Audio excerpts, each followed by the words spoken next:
السلام علیکم ویورز، میں ہوں مہر علی۔ آپ دیکھ رہے ہیں میرا یوٹیوب اور فیس بک چینل۔ اسکرین پر موجود تصویر جسے آپ دیکھ رہے ہیں، یہ مصر کے بہت بڑے عالم دین تھے۔ عرب و عجم میں ان کی علمیت کا سکہ چلتا تھا۔ ان کا انتقال 1998 میں ہوا۔ عرب و عجم کے علماء ان کی عزت و توقیر کیا کرتے تھے اور یورپ اور امریکہ ان کو خوب اور اچھی طرح جانتا تھا۔ ان کی وجہ شہرت یہ ہے کہ ایک بار ایک انگریز نے ان سے پوچھا کہ اسلام نے تو عورت کو قید کر رکھا ہے اور اس پر پابندی لگا رکھی ہے، آپ بتائیں کہ اسلام کس بنا پر قبول کیا جائے؟ تو حضرت نے اس انگریز سے پوچھا کہ اسلام نے عورت پر کون سی قید لگا رکھی ہے؟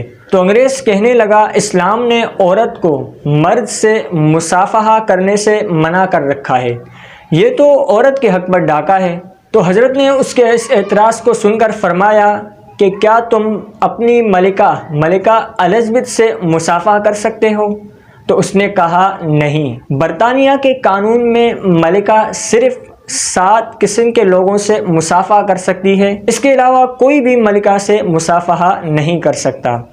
اس کے بعد علامہ شعراوی نے فرمایا کہ اسی طرح اسلام میں ہر خاتون ملکہ ہے اور اس سے صرف اس کے محارم ہی ہاتھ ملا سکتے ہیں، بلکہ ایسی ملکہ ہے کہ اس کو غیر کا چھونا تو دور کی بات، غیر دیکھ بھی نہیں سکتا۔ پھر آگے آپ نے فرمایا کہ اب جو خواتین خود کو بے پردہ رکھتی ہیں وہ سمجھ لیں کہ ملکہ نہیں بلکہ لونڈیاں ہیں، کہ اسلامی احکام کے مطابق پردہ صرف لونڈی پر فرض نہیں، آزاد عورت پر تو فرض ہے۔ سابقہ زمانے میں آزاد عورت اور لونڈی کی پہچان پردے سے ہوا کرتی تھی۔ جو عورت بے پردہ ہوتی سب کو پتہ ہوتا کہ یہ کسی کی زرخیز غلام ہے۔ بے پردہ ہو بھی گئی تو اس کا باپ اور بھائی تو ہے نہیں جن کے لیے آر اور شرم کا مقام ہوگا۔